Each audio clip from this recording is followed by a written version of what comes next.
Good morning sa inyong lahat mga kabilder. Welcome po kayo muli sa aking YouTube channel. Ayan, so nagbabalik life of birth ng ating video tutorial mga kabilder. So ngayon mga kabilder, may iba naman tayo ibablog ulit, motor naman. Ayan, so motor naman, about naman sa motor tayo mga kabilder. Kasi itong motor na TMX 155. Ayan, pati sa ilong. Excuse me po. Ayan, so itong motor na 155 mga kabilder, nabangga daw to. Ngayon, ang gulong niya tumagilid at saka nabutas yung tambutso. Ang gagawin natin ngayon, yung gulong ay ating ididiretso. So titingnan natin yung batalya niya, baka pumilipit. Kaya kakalasin natin mga kabilder. Ayan, so bago tayo magpatuloy ng ating video mga kabilder, ayan, so maraming salamat mulit sa mga masugid kong tagapagsubaybay dyan. Ayan, sa ating Life of Birth channel. Ayan, so maraming salamat sa palaging nanonood, ayan, sa walang sawang sumusuporta sa akin channel. Ayan, maraming salamat ha mga kabilder. Ayan, so sa lahat ng mga nag-subscribe, thank you po sa inyong lahat mga kabilder. So ingat po kayo palagi at God bless po sa inyong lahat mga kabilder. Ayan, shout out po sa inyong lahat mga kabilder. Ayan, so tara mga kabilder, wag na natin patagalin. So panoorin nyo na to mga kabilder. So bali ito yan mga kabilder. Ayan, ayan, so yung 155. Ito, titingnan natin yung likod Ayan, tingnan nyo mga kabilder Ayan, pansinin nyo mga kabilder. Tabingi na yung gulong. Ayan, kaya yun ang ano ng may-ari na kailangan nakapagano na siya Ayan, nakapaganyan na siya mga kabilder. Umapay na ngayon, ididiretso natin. Diretso. Ayan Ayan. So diretso ang motor niyan. Yung gulong, ayan, medyo humapay na. So ang titingnan natin mga kabilder, ito. Kaya kakalasin natin. Ito. Sisilipin natin kasi hindi naman natin makikita yan kung hindi kakalasin. Ang problema lang kung hindi makalas yun doon kasi napakatagal na ng motor na to, Ayan. Tapos dito mga kabilder, ito, tambutso, butas. Ayan, gawa nung ihi ng sidecar. Yan, yung ihi ng sidecar, dito tumama. Ayan, pansin nyo mga kabilder, bagong-bago pa yan. Yung bangga na yan. Ayan. So, ito na. Ayan. So, stay tuned lang mga kabilder at kakalasin muna natin yung gulong at saka yung batalya. Ayan. So, ito na mga kabilder. Natanggal na natin yung gulong. Ngayon, yun naman ang tatanggalin natin. Ayan. Itong tornilyo na to. Ayan, so kung mapapansin nyo mga kabilder, ayan silipin nyo, sobrang pilipit. Pumilipit to sa pagkakabangga kasi dito nang galing ang bangga nandito sa kabilang side. Ayan. Kaya dito sa may sidecar banda ang bangga niyan, kaya ito nga naapektuhan diyan, nabutas yan. Ayan, so tatanggalin na natin mga kabilder ha. Ayan, so silipin natin ang batalya, talagang pilipit mga kabilder. Mamaya isisilipin natin sa video pag natanggal na ulit. Okay. Hirap tanggalin mga kabilder. Grabe na kalawang. Ito mga kabilder, ang nakabangga pala nito ay tumakas yata. Hindi na nakita ng may-ari kung anong klaseng nilalang ang nakabangga nito. Ayan. Hindi nalaman kung ano yung nakabangga. Nakita na lang niya na ganyan na nangyari. Pati yung sidecar, yupi na. Ayan. Hindi malaman kung jeep or bus or eroplano or barko. Ayan mga kabilder Joke lang mga kabilder. Ayan. Pero sa totoo mga kabilder hindi nga nalaman ng may-ari kung anong klase ang nakabangga niyan kasi tinakasan daw. Kasi ito mga kabilder nakaparking lang daw to. Ayan, nakaparking siya. Itong motor na to kasama yung sidecar nakakabit. Tsaka nabangga. Ayan. Pagdating ng may-ari, yun ang nga nangyari. Tapos ito, pinapalitan niya ng rayos, pinabaguhan. Kasi yung ano na yan, yung rim na yan, talagang ano din, nagka-utso-utso rin. Ayan. Ay hindi naman doon, kaya dito ang ano niyan gagawin. Pumilipit yung batalya ng motor. Okay, so stay tuned lang mga kabilder. So ayan na mga kawilder, nakalas na natin ito na. Kung mapapansin nyo, grabing pilipit oh. Ayan oh mga kawilder, talagang uno ang layo. Ayan. So ngayon gagawa natin ng paraan para maibalik sa dati ito na batalya ng Honda 155 mga kawilder. Ayan, grabe oh. Ayan, silipin nyo mga kawilder ha. Ayan oh. Oh. Oh, grabe. Grabe ito mga kawilder, pasensya na kayo. Medyo maingay tayo ngayon. Ayan. Ayan, grabe mga kawilder talaga. Hindi biro. Ayan oh. Ayan.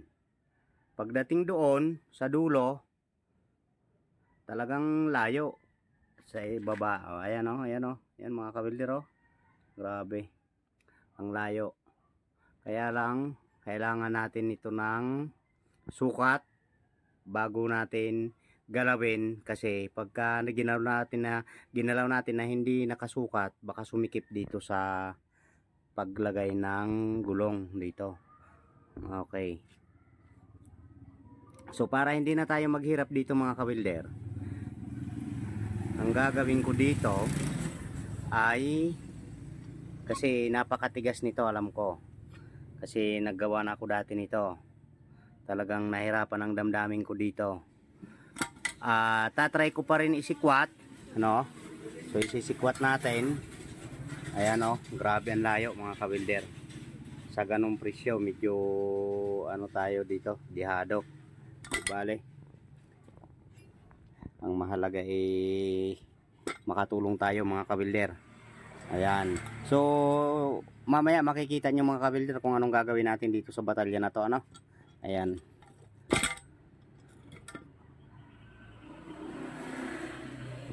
So stay tuned lang mga kawilder at ating tatrabahuin na ito. Ayan na mga kawilder. Ayan. Bago natin hiwaan dito tayo sa kita maghihiwa. Ayan, bago natin hiwaan. So pansin nyo mga kawilder, naglagay tayo ng brace. Ayan, parehas na parehas yan yung kawang dito at saka kawang doon. Ayan. So dito pa lang makikita na yung pilipit mga kawilder. Lalo na dito. Ayan oh. Ayan. Ayan, pansinin nyo mga kawilder, grabe. Ang layo, uno nga. Ayan oh. Oh, 1 inch talaga ang diferensya.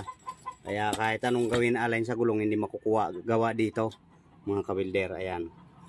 So hihiwaan natin dito bago i-welding. Okay.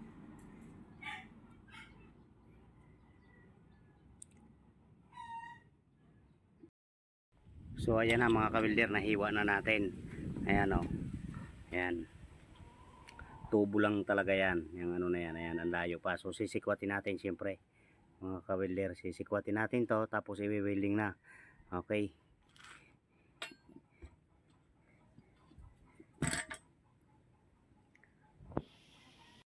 So ayan na mga kawilder o. Ayan. Pansinin nyo. Kanina grabe ang layo. Ayan. Ngayon okay na. So dyan tayo nagbase ng pantay. At saka dito rin. Para sure din. Ayan o. Ayan, diretso na. Dito. Ayan. Ayan. Okay na mga kawilder. Ayos na yan. I-welding na lang natin. Pati dito, ayan, kahit saan kumuha ng silip, diretso na. Ayan, ayos na yan mga kawilder. So, ipo-full weld na natin to. Ayan. Medyo matigas pa nga, kaya lang hindi natin pwede nipisan ang pag-weld, ang pag-ano dito, paghihiwa. Kailangan makapal pa rin ang itira natin. Ayan, halos kalahati lang. Ayan o. Halos kalahati lang ang hiwa natin, pero matigas pa rin. So, pasensya na mga kawilder, hindi natin nabibidyohan sa ginawa natin pagsikwat. Gawa nang wala tayong ng cellphone ngayon, stand, at saka wala tayong taga-video. Ayan. So, i-welding na natin to mga kawilder. Ganun din naman yan. Videoan nyo nga ako kung pugi. Joke lang. So, ayan na mga kawilder ha. Anuhin na natin. I-welding na natin to. Pero grabe mga kawilder, bilib ako sa chassis ng Honda 155 o pang ilalim to. Pero wala pang kalawang yung ilalim. Ayan o. Talaga napakatigas pa. Pero di na natin pakikialaman yan. Weldingan na natin ito. Ayan. Oh, grabe. Ang ano pa ang kapal.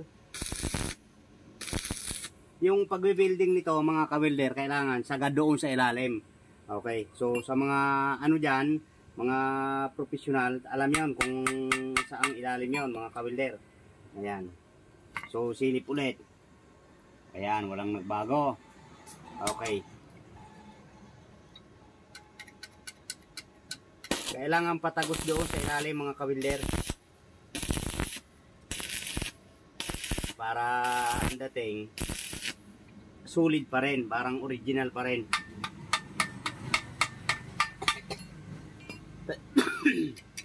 Excuse me po mga ka-welder. Medyo nagtatahol-tahol tayo ngayon. Ayan.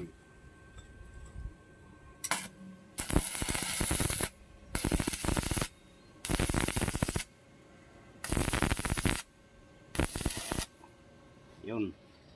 Nabutas. Maganda yung nabutas at natagos sa ilalim.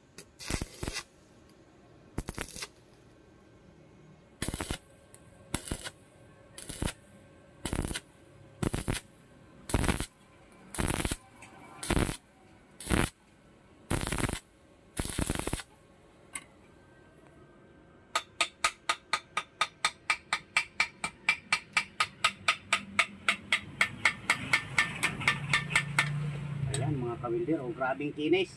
Ayan oh. Okay, so dudublihan pa natin ng isa para lalong makapal. Ayan oh. Ayan. Oh. Ayan oh. Ganda ng pagka-welding mga ka-welder. Talagang saradong sarado. Ayan. Dublihan pa natin ng isa pa para makapal.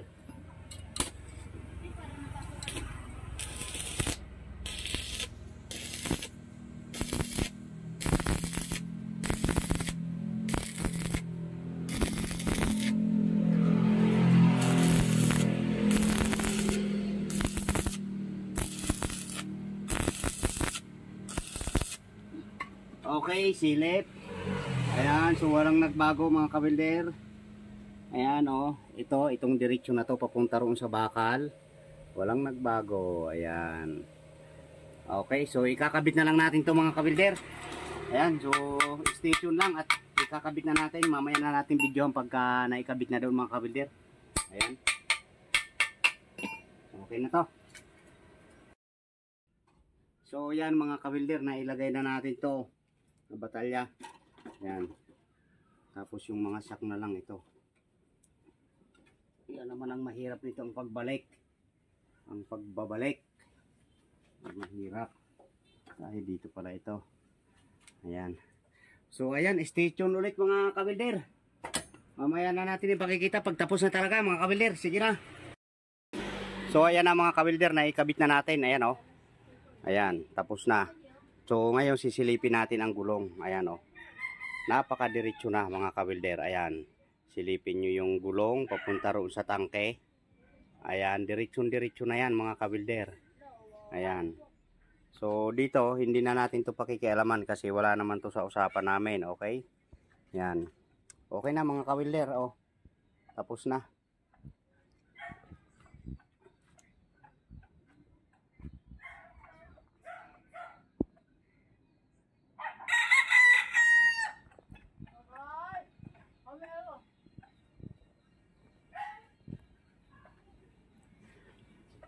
Ayan, so maraming salamat sa panonood nyo mga ka-welder hanggang sa dulo ng ating video. Ayan, maraming salamat sa mga walang sawang sumusuporta sa ating mga video. Ayan, thank you po sa inyo mga ka-welder. Ingat po kayo palagi and God bless mga ka-welder.